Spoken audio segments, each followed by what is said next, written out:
Электр тогу деген эмне?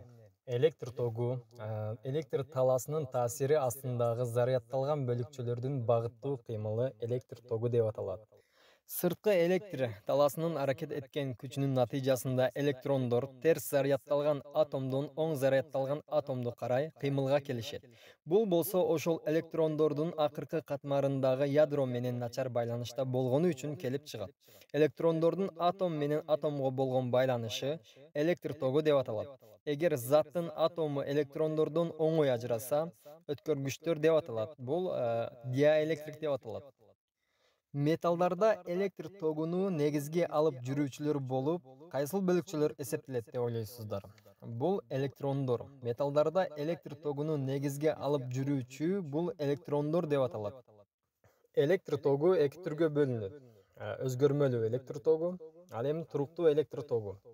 Өзгөрмөлүү электр тогу бул гэстерде болот көбүнчө. Бул убактын өтүшү менен өзгөрүп турат. Секундасына 50 түргө өзгөрүп турат. Ал эми туруктуу электр тогу бул убактын өтүшү менен өзгөрбөйт. Башкача айтканда айланып жүрө берет. Бул аккумулятор, батарейкалар жана ушундай нерселерде болот. Ар бир нерсе оң жана терс зарядталган бөлүкчөлөрдөн турат. Жалпак тил менен айтканда минус жана плюстан турат.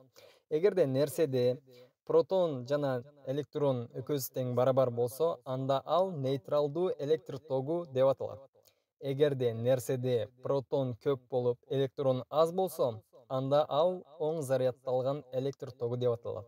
Эгерде нерседе электрон көп болуп, протон аз болсо, анда ал терс зарядталган электр тогу деп аталат.